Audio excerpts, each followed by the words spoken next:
Do you want to make today amazingly or ridiculously amazing? I did. And so my special guest today, Flavia Powell, came to us from the UK, and she is the happiness engineer. We talked about self-destructive behavior and how she grew up in Romania during communism, and how she went to the bathroom in an outhouse. We've come a long way over the years, and she's come through some incredible experiences of self-doubt, feeling ugly, feeling worthless, being used and groomed by a man that took her from Romania to the UK and abused her for a year, and she didn't know any differently until she did. This story today is about how we can take our power back, how we can stand up and finally speak up and be there to tell our story to help one person. So come in, stay with us, join our show today, Stand Up and Speak Up with Flavia Powell from the UK. Have a great day, everybody.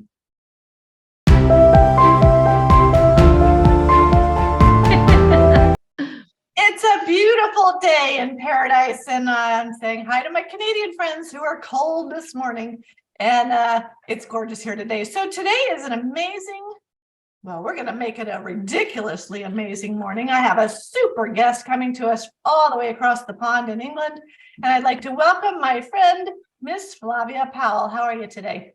I'm very good, thank you. And thank you for inviting me on this podcast. It's my pleasure, and it always makes me smile when I hear my friends from England and their wonderful accents. And you know Sammy, and Kazia and Debbie and all those girls, and I don't like, here's open disclosure, I don't like the F word, but it just cracks me up when Sammy and the girls in England say it. So if it pops out today, I'll laugh. If it doesn't, I don't tend to use it a great deal. Besides, I come all the way from Romania. I live in England, but I come all the way from Romania. And we don't use the F word there. But we'll save it for Sammy and the girls in England. So Flavia comes to us. I actually met Flavia. We are book sisters from Notes to My Younger Self. She was actually in volume 2. I was in volume 1. It's a fabulous story about the Pay It Forward series by Kezia Luckett. And we were all able to write our story. I wrote back to my 15-year-old self. And it was an extraordinary experience of women being really open. And we're going to talk about that today, because I know that's a big part of your story. But just briefly, now that you just told me you're from Romania, tell me a little bit about where you grew up and a little about your family. And then we're going to jump right into what you're doing today. So I was born in a place called Cluj-Napoca. It's quite a big city, but lived about half an hour out of the city in a little village called Jucu de Jos. So I was brought up during the communism, when Ceausescu was still alive. My dad was a vicar, so we had our parish home, and I think, and in actual fact, I think Mother Nature is coming back to this. We grew all our own vegetables. We had a big orchard. We didn't have central heating, so we had to light the fire, chop the wood, light the fire. We had a toilet outside in the back garden, which was very cold, with toilet paper made from sunflower shells. So don't visualize this, but you exfoliated well too at the same time. Yeah, and it was wonderful, because we were brought up in a time when we had, our TV was this big, black and white little box. And it was wonderful. It was wonderful. There were obviously also difficulties, because we had food rations at the time, being during the communism. But luckily, because my family had, the vegetables and the fruits, and our neighbors had their own animals and milk, and we all shared. So although there was big poverty, there was also plenty of abundance. But did you feel like you lived in poverty? I mean, a lot of times you don't know it, because there's nothing to compare with. So that's reality. And yeah, we didn't know it. The only time we sort of knew is when we were only allowed 4 slices of salami and we wanted more. So that was the only time, really. And when it came to clothes and shoes, and it was a very special moment when merchandise was brought to the village shop, and we managed to get our sort of yearly school shoes, which we then wore at any special occasions or the church on Sunday. And yeah, but we didn't know any difference. We didn't know any difference. So, Did you have brothers and sisters? yes, I have a brother. Younger or older? He's a year and 4 months older than me. So again, very lucky because we had each other to sort of play. Because as you can imagine, in those times, we didn't really have, so back in just before 1989, before the revolution, we didn't really have toys. We had very little. So it was pots and pans and playing outside. Very, very different to the way children are brought up nowadays. Now you have children. You have 2 kids. I do, yeah. Did you bring the kids up in England? Yes.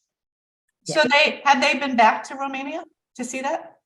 They've been back quite a lot, but we moved to the city in 1990. So again, it's a very different life, the city versus the village life. In the villages, well, when I first took my son to Romania, I would say the villages were probably like 100 years behind the cities. So different life. And we'd already started to have, similar foods, the foods in England, more clothing, abundance of things which we didn't have before. Wow. So they experienced Romania in a slightly different way.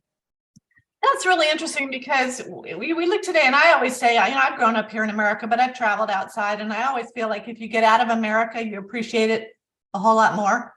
And it's the same there, where you grew up with what a lot of us would say that was basics and almost nothing, but you were still a happy family. You still had neighbors and could do some cool things. So it's all relative, and it's between the years. I think we experience things that children don't nowadays, such as, we used to take our water straight from the well. We didn't have a bathroom, so we used to heat the water after lighting the fire in a big bowl, and that was our bath. So I think when you live like that now, even this morning when I went to the bathroom and I sat down and I said, I am so grateful for this warm toilet. It's those little things, and it's really, it's wonderful. So I honor you with that and for what you went through, because you've had an extraordinary life, and you're talking about all these things. I'm thinking she's not that old. And relatively speaking, you're not. I love to put myself around younger ladies.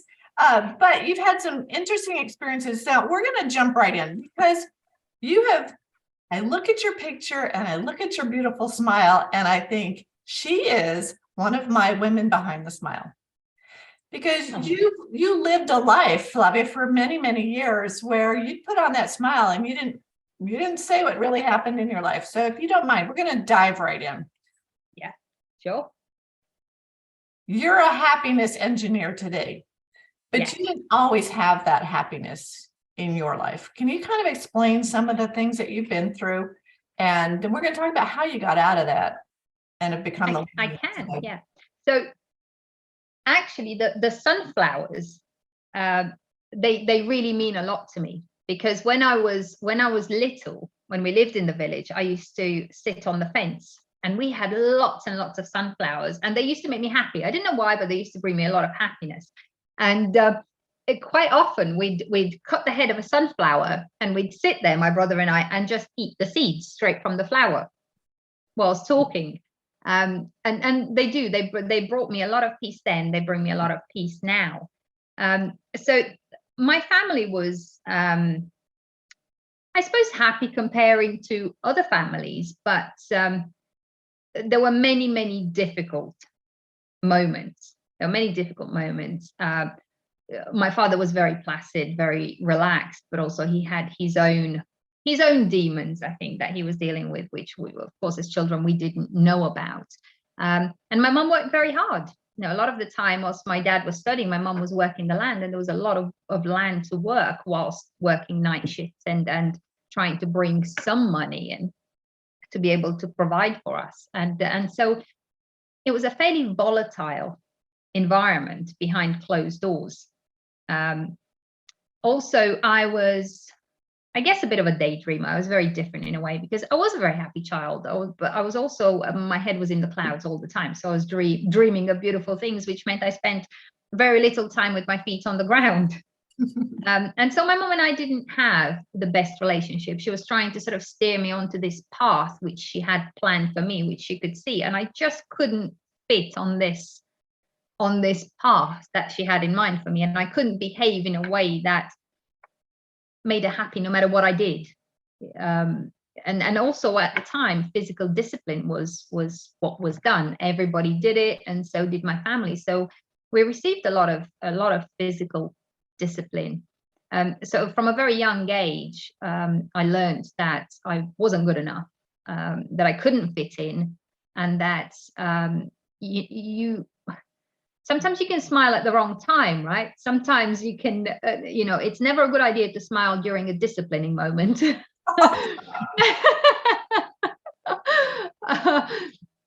So in time, I just learned to kind of keep my head down and just pretend that everything was okay. And in actual fact, in the society in those times, that was the taught thing. Whatever you're going through, just keep your head up, put a smile on your face, and just carry on. So that's what I did. So the hiding behind the smile that you're talking about was probably that, because if in doubt, just keep your head straight, put a smile on your face, and that's how you live life. Now, I guess not being accepted in my family life drove me towards looking for those people who did accept me. Mm-hmm. Also, my mom was very much into social status. She wanted me to surround myself with people who had good families and they were well educated and they were in professions which were considered at the time to be good profession and useful professions. And I was drawn to completely the opposite. I was drawn to people who loved working with their hands, to people who loved people. I said from about the age of 6, I said, one day I'm going to be a brain doctor. I'm going to help people so they don't have to be hurt anymore. So I attracted the wrong people, and I got myself in situations where, that real despair to be loved brought me the sort of people who I guess pushed me closer to me having to love myself. Which is sad. It's really sad because I even up until 2 years ago, I was still questioning, have I got this right? Is this true love? Is this what it means?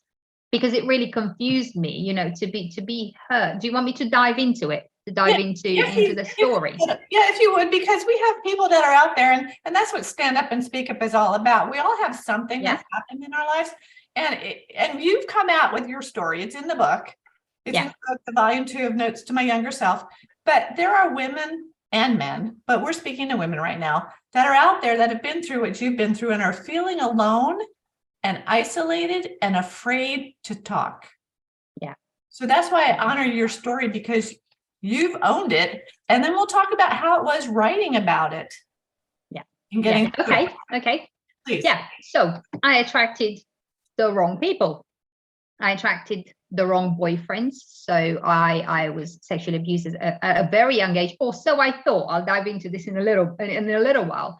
At the age of 12, very young, I didn't know what was happening, didn't know it was wrong, had no idea.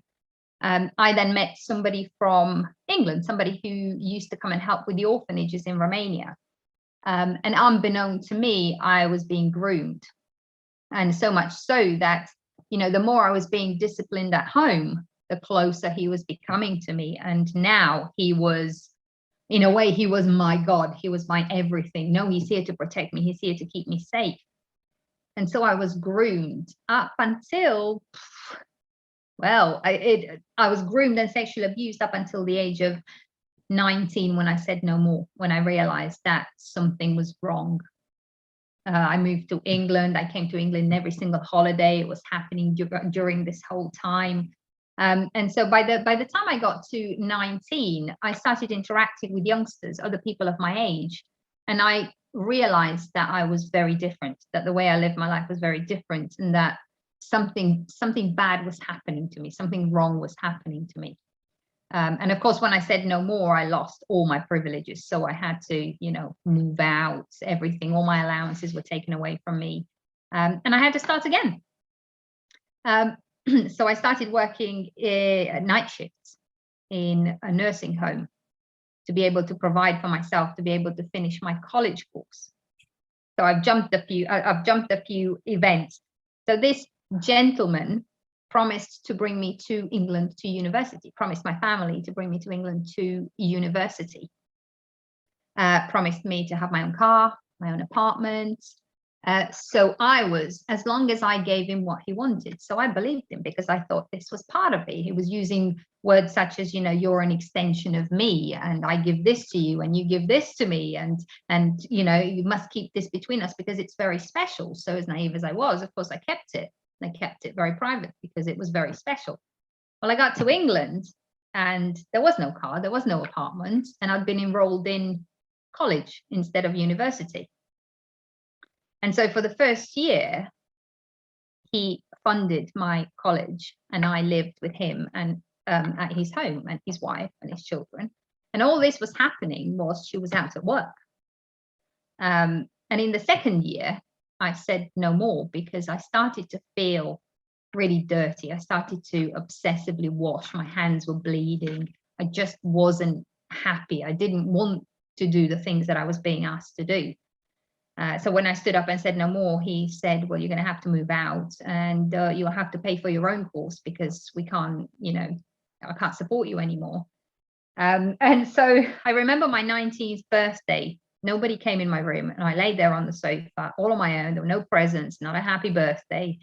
And even now on my birthday, I think, is somebody going to turn up? Am I going to get a happy birthday? Oh, yeah, I am. So I buy myself a present from me to me every birthday. There is a from me to me because I know that I'm going to get a present no matter what because I'm in charge of my own happiness. Yeah, so I moved out, I stood up for myself, but I had to go and work for £3.60 an hour in a nursing home to provide for my college course. Luckily, I'd made quite a few friends and a wonderful lady who helped me and lent me some money, which I later paid back. And that's how I found my love for working with people. Because I worked in those homes and I used to love listening to people's life stories, and I could really understand where, the hurt or the pain might have come from, and which is what led me to where I am today. But even up until a couple of years ago, my mind was very strong, but my body was very unwell. And I was getting repeated kidney infections, and I still found myself suppressing emotions and being unable to speak up because, of course, as a child, when I did, I'd get a back of the hand and my lips were still tingling. Even up until a couple of years ago, if I had something to say and I couldn't say it, I'd feel that tingle in my lips. So I went to have some more treatment. And I found out, of course, I had no memory of this at all. I had no memory of it, but of course, my body was very clever. And this is how I found out how clever the body is, because as I was going through the treatment, I started getting flashing images from when I was 5. And I realized that I'd been abused between the age of 5 and 8 with absolutely no memory of it. But all that was sitting in my body, and which is what was making me really ill with bladder infections and kidney infections. So it was a shock to start with, but at the same time, not really, because I sort of sensed that something wasn't right. And I also remember at the age of 5 having made the decision that I'm in charge of my own life, and if I don't have my own back, nobody else will. And it was at that point that I made this decision because I couldn't tell anyone. If I was going to tell my mum, I'd get a beating. If I was going to tell his wife, I'd hurt her feelings. So I thought, I'm in trouble. What do I do? So I never told anybody, never told a soul anything until I was just over 30 and I had a complete nervous breakdown. Oh, that was going to be one of my questions when you actually moved out of his home. Did you tell your family? How did you, or didn't you? You didn't. I tried, but nobody believed me. Oh, yeah. I tried throughout the grooming happening. I tried to find out whether it was right. And it wasn't the sort of thing my family talked about. It wasn't the sort of thing most families in Romania talked about. Right. I mean, even the first time, I got my first period, I screamed for my dad thinking I'm going to be in so much trouble. What have I done? I had no idea. So it wasn't something we talked about. And eventually when I did mention it, not only was my family disgusted, but I stopped seeking attention, So I wasn't, I think I was seen as the liar as opposed to,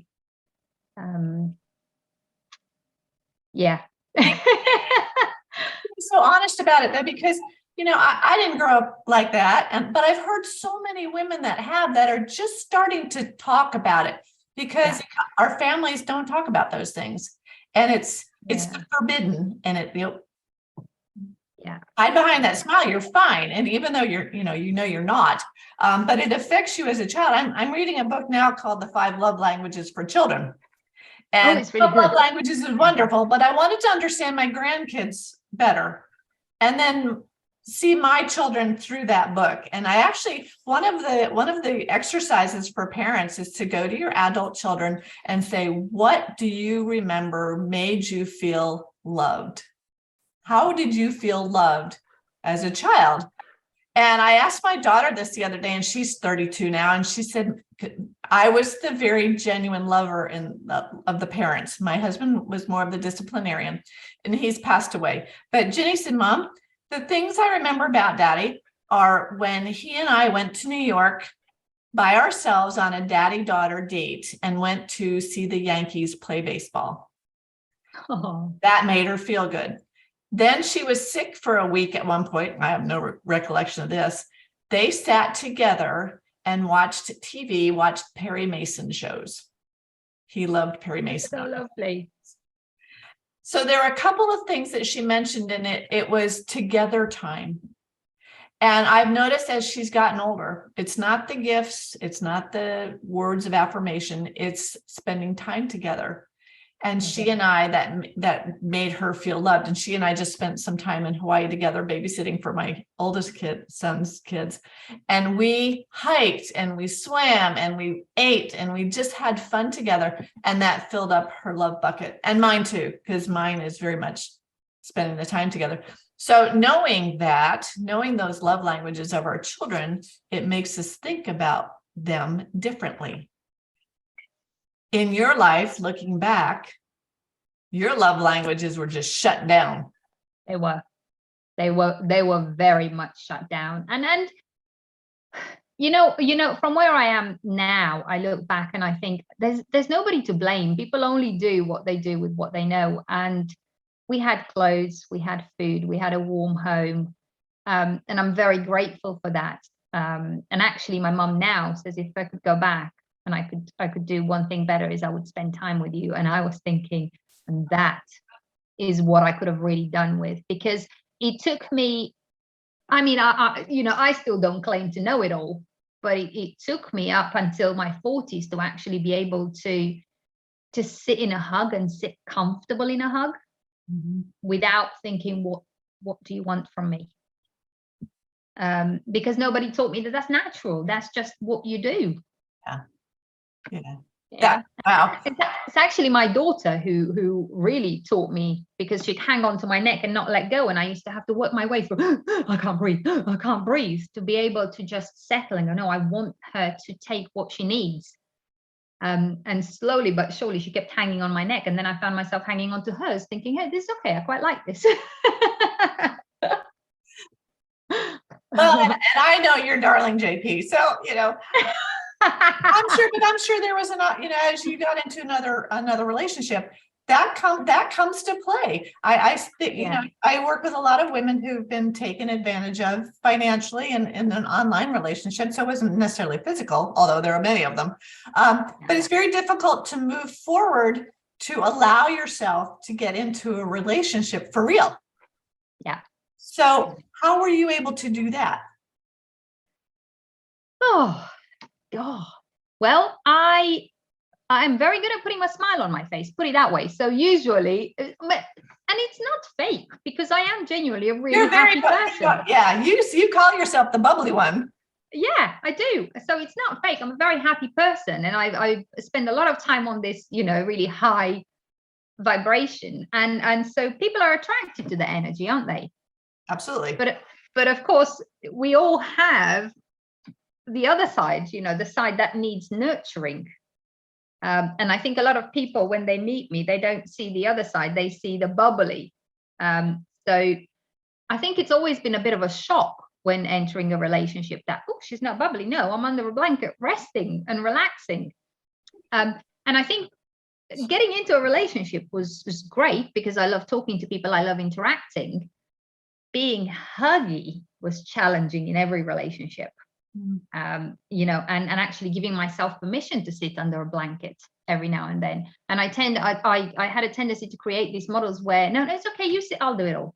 You sit, I'll do it, I'll get it done. Because I was so restless and I needed to move and I wasn't comfortable to sit. So it took me a while, in a relationship to get used to, hey, it's okay for you to just sit. It's okay to have dinner placed in front of you. It's okay to have a hug without anything else.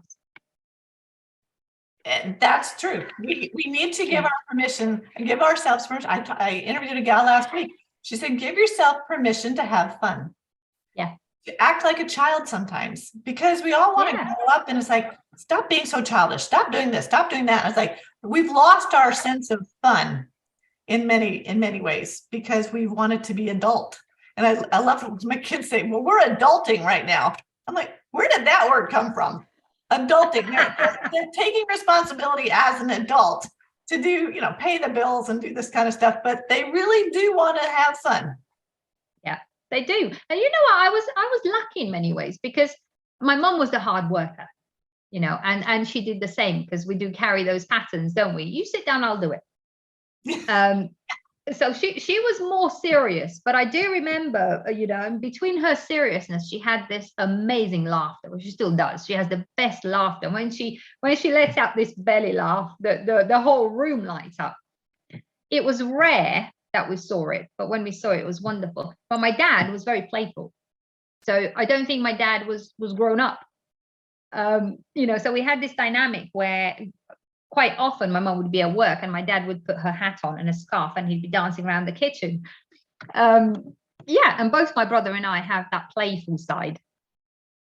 That's good, because I was just thinking, how does their relationship work if he's It lasted for 29 years, and then my dad gave up on the priesthood and my mother and the home and moved away. He just had enough. I mean, it must have been very difficult during the communism. And also my dad wanted to be a lecturer. He actually wanted to teach English, didn't want to be a priest. Really? Yeah. So he did it more for my mum because that's what she wanted. Yeah. And I think he had 29 years of thinking, I'm in the wrong job here. I don't want to do this. Well, bless him for standing up for himself and finding what really made him light up. Because you've done that too. And I want to go to the book really quickly, the Notes to My Younger Self. It was Kazia's baby, Kazia Luckett, our dear friend. And I just thought when I heard about it a couple of years ago, the Pay It Forward series, I love that whole idea of paying it forward. But then writing our story to my 15-year-old self to say, hey, this is what you could have, not to coulda, shoulda yourself, but I'm seeing it from a different perspective now. Those things that you thought were life stopping weren't. Yeah. And wouldn't you like, if we could see ahead, we would make different choices, but you can't go back. You can't go back and change things. You can just understand them better. So when you were presented with the idea of writing in the book, what got you interested in it, and how did you feel as you were writing it? Oh, it's really interesting. I mean, first of all, if I could go back through my life, I would change nothing. Mm-hmm. I've arrived at that point where I would change nothing because it's put me in such a beautiful position to help other people and do the job that I said I would when I was 6 years old. Do the work, and I don't class it as work, but to help other people. So when it came to writing the book, I actually met Kazia at Brand Builders Club, and I saw her. I didn't know her, but as soon as I saw her, I thought, I must meet this lady. There's something about this lady. I have to meet her. And I spoke to her, and she was telling me about the book. I went to the volume 1 launch. And she said, would you like to be in the book? And I thought, I'd love to, but I don't have a story. I don't have a story to tell. There are so many people out there who have, incredible stories. And so when we had, our initial meeting too, and mapping out the events throughout our lives, and I started to write down, I still didn't realize that I had a really powerful story. But me wanting to be in the book was driven by, I went through that, and I know that I can help people. I know that, because I'm here and I did it and I went through that and I'm still here. So I can help other people. So I was very much driven by touching the lives of other people. And they do say by focusing on something that's bigger than your pain becomes insignificant. And I found that for me, that wanting to help other people going through grooming or sexual abuse or physical abuse, mental, emotional abuse, helping other people brought real purpose to my life. When I wrote the chapter, I wrote it, I don't think I realized how disassociated I was from my own emotions, because I wrote it all in one go. And I thought, right, that's done. But then I thought, well, that's strange, because that's not right. I surely I must feel something. If I'm not feeling anything, that's not good. And obviously, when being a therapist, I spotted straight away that I was just switched off to everything. And I went back and I read it and I read it and I read it, and this anger started to bubble up, and this real pain started to bubble up, because all those years I blamed myself. I thought it was something that I'd done, the fact that I wasn't good enough. I wasn't, who everybody wanted me to be. It was my fault that I attracted those people. I'd been told not to surround myself with particular people, and yet I did it anyway. And so I blamed myself. And all of a sudden, I realized that none of it was my fault. So that brought with it a lot of emotion, so much so that I needed a lot of support from Kazia and from my book sisters and therapy support to be able to go through it. Yes, but afterwards, I turned around and I looked at it, and I felt real compassion for my whole family. I felt real compassion for my abuser, because I thought, who hurt you so badly that you need to hurt other people in that way? So I was able to let go of all that emotion. I will not lie, I was frightened. It was scary, because I had flashing images that I really didn't want to look at again. But again, I was driven by a bigger purpose, by a bigger mission. And I thought, if this story helps just one person, just for them to know that you stand strong and you stand stubborn, but be brave. Just look there. Look in those areas where you don't want to look. Be brave and look there, and you'll find that you can heal. It doesn't have to dictate the rest of your life. It doesn't define you. And I think that's why we all come into each other's lives at this particular time, because I felt the exact same way. You don't want to be defined by what happened, but it all came down to, this is bigger than me, and how can we be there for one person? I don't care if I meet a million people, just one. And that's what I loved about your story, because there are times, and I think as you were talking about the victim blame, victims get blamed all the time, but to blame ourselves is I found the most damaging, because it's harder to forgive yourself than it is to forgive the abuser, the family, everybody else. Yeah. Oh, I was still describing him as a wonderful person. Oh, he's lovely. He's helped me with this and he's helped me with that. And Kazia just went, he's what? So I thought I'd accepted it all. Okay, it happened. It is what it is. But of course, I still had, if somebody would come from behind, my energy would just drained, really easily startled. And my body was very poorly. I used to burn out. I'd function for 2 or 3 days and then burn out and then up again. And then burn out again very, very quickly. And that's destructive to your heart, to your organs. Yeah. I mean, your body doesn't like that up and down. I mean, I saw that with my late husband. It was weight for him, and he would gain 100 pounds, lose 100 pounds, gain 30 pounds, lose 30. Back and forth, back and forth. Well, he ended up having a massive heart attack at 56. Yeah. If you think about it, your body can only do so much. And in your case, there was a lot of self-destructive behavior that had to stop. But it was, caused by these other things. But it is amazing. I mean, and I heard you talk about the story about how you felt when it was done. And it releases the negative energy when you write it. And that I'm such a proponent of get your story down in a written form, because then it's a story. It's not you. Yeah. I had to go back because I'd had years of therapy, and I'd learned various strategies, some good, some not so good, on how to cope. So, one of the strategies in my 20s was to drink a lot and to smoke a lot. Then I thought, no, this has to stop. Oh, before then it was self-harm. Then I thought, no, we need to move away from this. Have to move away from this. So I started exercising, but I started overly exercising. Every time a negative emotion crept in, I exercised. Then I went from over exercising to putting all my focus into helping other people. Never mind me, let's focus on you. So I had to learn that, I was important too. And I will never forget the day I was really angry about something. And I stood up and I said, I matter too. And then I stopped and I went, oh my goodness, I matter too. I matter. And it was that moment when I thought, it's okay to have compassion, but it's not okay if you're not included in it. Compassion, true compassion is when you're part of it. And true love is when you're part of it. True giving is when you give to yourself, so that you give from a place of fully charged, not when you're depleted. So we all live with negative emotions. And I heard you talk about this too, though. We can take those, and I want you to describe, how can we take those negative emotions that we have and turn them into something, I want to say positive, but at least worthwhile? Yeah. So I use negative emotions as a point of reference.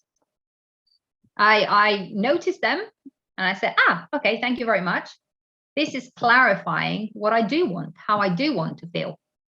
So a really simple way, because we can't fully get rid of them, we're having this experience, aren't we? So, light, dark, happy, sad, angry, peaceful. We need all emotions rather than just shut the door on the negative ones. And I think this is where I've stuck for many years, because every time I felt negative emotion, I took it as that's bad. Mm-hmm. And then I started to accept that, no, this is really good. Okay, I feel anxious. All right, well, how do I want to feel? Well, I want to feel peaceful. Okay, well, I'll choose that. What can I do to feel peaceful? So I think they're really good to be used as a point of reference. When you feel, or when people feel anxious or angry or sad, there are needs which are not fulfilled. So how can I take responsibility for myself and start to take steps towards fulfilling those needs or communicating those needs to other people so they can help me? Well, the first thing is to recognize it, to slow down enough. I have a friend, Mel Mason, and she said, she calls it ATN, allow the now. Just take a pause. And I've done this recently because I've had some triggering moments lately. And I just have to lay there and say, okay, so just breathe. And why is this affecting you the way it is?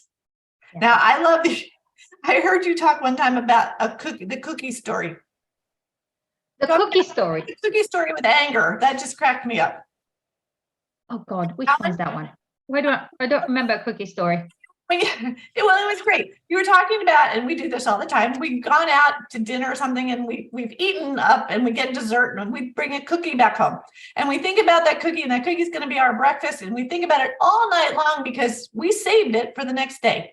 And then the next day you go out to get your cookie, maybe to have it with a cup of cocoa or coffee or something, and somebody has taken your cookie. It ate your cookie. You can get really, really angry. You've just reminded me of when I was my first husband. I actually, in my dream, in the middle of the night, I beat him up because he ate my sausages. I had no idea, obviously, because I was dreaming, but I dreamt that I saved 3 sausages in a bowl and put them on the top shelf in the kitchen, and he ate them, and they're my sausages.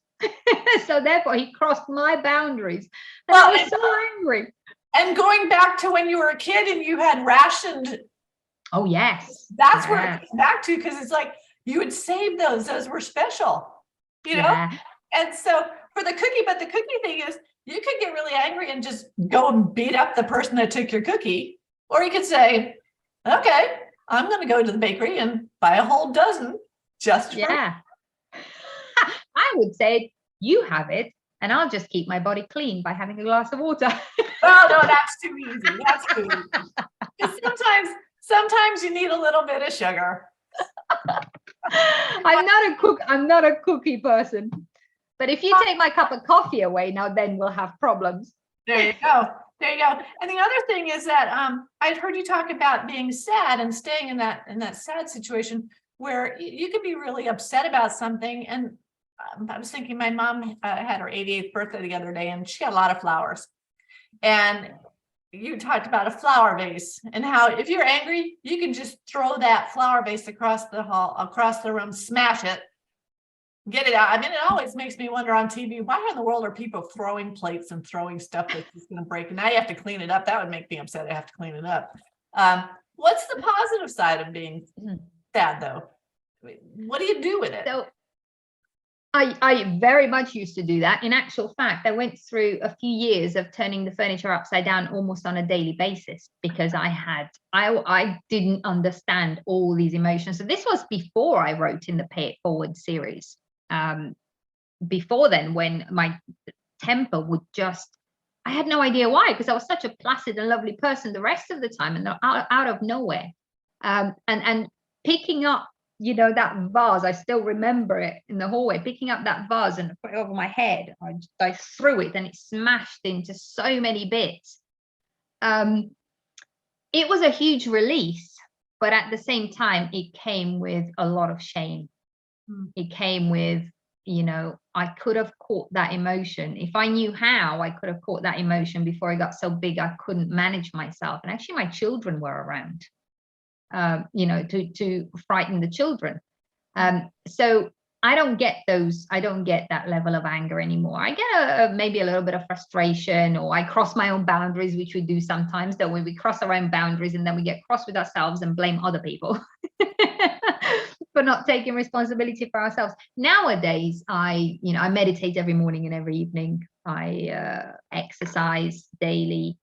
I look after myself in a way that I don't get there. If I need to rest, I rest. If I need to communicate something, I'll communicate it to whoever's willing to listen.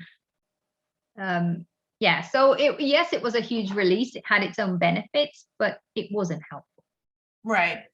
But the book was, and you've actually gone on to write 2 more. Can you tell us about them? I did. Books? Yeah. Get them? So you can purchase them on Amazon. So the first one is my Smile book, A Recipe for Sustainable Happiness. And I started writing that before I wrote the Pay It Forward series. I just hadn't finished it and published it. So after writing the Pay It Forward series, got a bit of momentum to, continue with my healing for a start, because I needed to heal my body, and write the Smile book. And also during the lockdown, I wrote Fearless, Lockdown and Peaceful. And I wrote that actually because my son was with his dad, and his dad would not let him come home because my other half had COVID. And he said he can't come until your other half has been free of COVID, symptom-free, 10 days, for 10 days. And I said, no, he can come home. Look, it's 14 days. At the time, it was 14 days from the moment the symptoms are right, and he wouldn't have any of it. And I was so angry. That was that anger that bubbled up when somebody, you're not going to take my son away from your new year.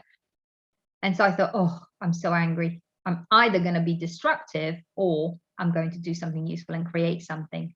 And I really settled into the peace and calm of writing and my son had a lovely time, and I had a lovely time writing, and everybody was okay. So, nowadays I can choose. At the time, I didn't feel I was able to choose until I wrote the book, and, the coaching and understanding to look at events and look at life from a different perspective and understand the gifts that every situation brings us. And there are gifts, there are many gifts. I am an incredibly strong person, strong-minded for sure. I'm incredibly strong. I heard the word stubborn a few times when I heard your interviews.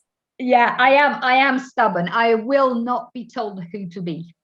And you can understand why. When you have a lifetime of people telling you who to be, and not even my body wasn't my own.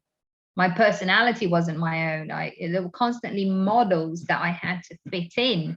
And even with relationships, this is to fit in that model. And like a little sheep, I tried my hardest to fit into all those different models. And then I arrived at the point where I thought, do not tell me who to be. I will be who I am, because there's a part of us that's always been there ever since we were born, and every single one of us is aware of that part. But somehow throughout life, we allow other people's expectations and opinions of us to take over. And that part is silenced. And for me, my whole life, I was so driven to get that little girl who was sitting on the fence looking at the sunflowers back here, to be that person who I knew I was. And it's difficult today because we are so inundated with social media and seeing the best of people out there and thinking that we're not enough because we're not doing this and this. I mean, I honestly, in full transparency, I was in a mastermind meeting the other day with some women that I consider extraordinarily successful entrepreneurs. And as they were talking about their things, all of us, I was feeling very small, feeling, oh my gosh, how can I be with this group right now? And I just and then I started thinking, we are, and I've heard you say this too, but we become the average of the 5 people we surround ourselves with. And I was surrounding myself with really powerful women. So even though I was having a low moment, they acknowledged that it was a safe place, that we all have those moments. We're not always on 100%. So just kind of absorb it, learn from it. I sat there and I just listened. I listened to all their successes and all the great things they were doing. And I said, okay, so I can incorporate that and that, or I can just sit here quietly and feel their energy, because I needed their energy to kind of pop me up a little bit. So who are the people you're putting yourself around right now? Because you had a lot of bad influences around you as you were growing up. So take some time. I have some wonderful friends. I have some really, really beautiful friends they will always prioritize peace, kindness, happiness, which is lovely and very inspiring. I also have a lot of friends who are coaches and therapists. So again, we're very focused on not just helping ourselves and being the best versions of ourselves, but helping other people. Because apart from that, if I didn't have this group of friends and obviously the authors and my children, it could be quite difficult because I work with a lot of traumas all the time. I work with a lot of traumas. I come out of therapy room and then the children have their own little anxieties and then things need to be sorted out. So it's very important to balance that with, the people who are uplifting. And also through my meditations, through every single day, I need to learn something. My mind wants to learn something, whether it's energy work, whether it's spiritualism, whether it's more about happiness, whether it's, whatever it is, every single day, my mind wants to learn something that reminds me that I've chosen happiness. Because we can't have 2 emotions at the same time. We can't be happy and sad. So we have to choose. And if I feel sad, I will honor that emotion. And I have a very, very simple process. All I do is just, how am I feeling? I'm feeling overwhelmed. Okay. Thank you for letting me know. Thank you, my body, my emotions, for letting me know. What am I thinking? Well, I'm thinking I need to sort this out and this is upsetting me. I need and then I go, stop. How do I want to feel? Well, I want to feel peaceful and I want to feel happy. So what better thought can I choose? Everything's fine. Things happen in life. Things have to be done one step at a time. Are you a list person? Do you write things down? Because I tend to do that. I do make lists, but it's mainly to get the stuff out of my head, so that my mind doesn't become clogged up with things I worry about. And then in my diary, I have a paper diary, and I insist that a paper diary is so valuable, because every single day I write in there, I write my clients, and I write 2 or 3 goals that I need to do for myself and to move forward, whether it's in my business, whether it's within the home that something needs organizing. I write in no more than 3. And then I just get on with it. So, always, to me, it's about not overloading the brain. Mm-hmm. Just keep it, give yourself plenty of time, give yourself space. Sometimes, going to the supermarket, coming back, cooking dinner for the children, helping with the homework, having 3 clients is enough. Yeah. Sometimes it stops at the grocery store. Enough. Yeah, and it's a lot. So and this is where, Kazia with her teachings came in really, really wonderfully well with a nurture space, and understanding that we do need to stop and nurture. Because for me, it was, why can't I operate like other people? As you say, in the group of people, I used to go to networking events thinking, oh, I'm 2 hours in, I need to go home and rest. And I used to beat myself up thinking, oh, am I burning out again? Is it because of my past? And to just accept that, no, it's okay. You've socialized for 2 hours. Now you might just need to rest, and that's okay. Half the problems disappear when we give ourselves permission. It comes down to permission. And it's okay that we need to give ourselves permission, allow ourselves just to be present and to feel and to rest. I mean, I used to feel really guilty if I'd be busy. And then I get so tired that I would go and I would sit down. I'd turn a Hallmark movie on. I still do. And then, I'd get teased for that, and I get small. And I finally said, you know what? That makes me happy. For 15 or 20 minutes, it's my way of just clearing the brain, getting a few M&Ms, peanuts, little protein, and then I can go back. But it just needs a few minutes of me time. And then we can give. And that's true about all of us. When we fly, take the mask, put the mask on first. You can't do this without other people. So you're darling, my friend, and this hour has flown by. It always does. Is it gone? I can't see. What's the yes? Wow, how did it get there? I told you. Look, Debbie, I can see you.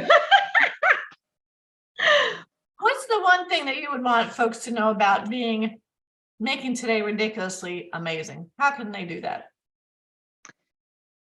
You know what? One of the first things I would say is, if you can't smile, fake it. You don't do it very long before it becomes a genuine smile, because you're sending signals to your brain to release the happy hormone. So if you can't smile, fake it. And the other thing I would say is, always remember that you are in charge of your own happiness and of your own joy. You are in charge of that. So you decide how much you laugh. You decide how happy you feel. You decide how many comedies you watch and how silly you are. Nobody decides that for you, because we often look at other people and we wait for them to give us permission to be our best selves. And so we need to be brave, every single one of us. We need to be brave and say, I decide right now to have a really good belly laugh. And that has to be okay. And if you're in an environment where that's not okay, change the environment. Mm-hmm. Yeah. So, I've arrived at this point where I think you have to be ruthless when it comes to being the best version of yourself and surrounding yourself with people who that's okay for. And it's a joy. You bring joy to their life. They bring joy to your life. So take responsibility for your life and choose happiness. Just choose it in every step of the day. And prioritizing yourself does not mean you're selfish. It just means you're taking care of yourself. It does. My children know if I'm in the living room and the door's closed, or they'll come in and I have my headphones in, they don't disturb me at all, because they know that mum needs this time to rest, so that her nervous system is okay, so that her mood is okay, so that her energy is okay. But it's taken me a long time. But we're gonna live long lives, so we've got a long time to go. But you're amazing. You're an amazing lady, and I love your smile. How can folks get a hold of you if they'd like to get the book and to contact you? So the book is on Amazon or on my website, www.flaviapowell.co.uk. You can also contact me through my website or through my email, therapy@flaviapowell.co.uk. We'll put that out with the show. Thank you so much, my dear. You are a breath of fresh air today, and I'm really grateful that we could have connected across the pond. I wish you a fabulous day, and thank you so much for being my special guest on Stand Up and Speak Up. Thank you so much, Debbie. It's been a real honor, a real pleasure.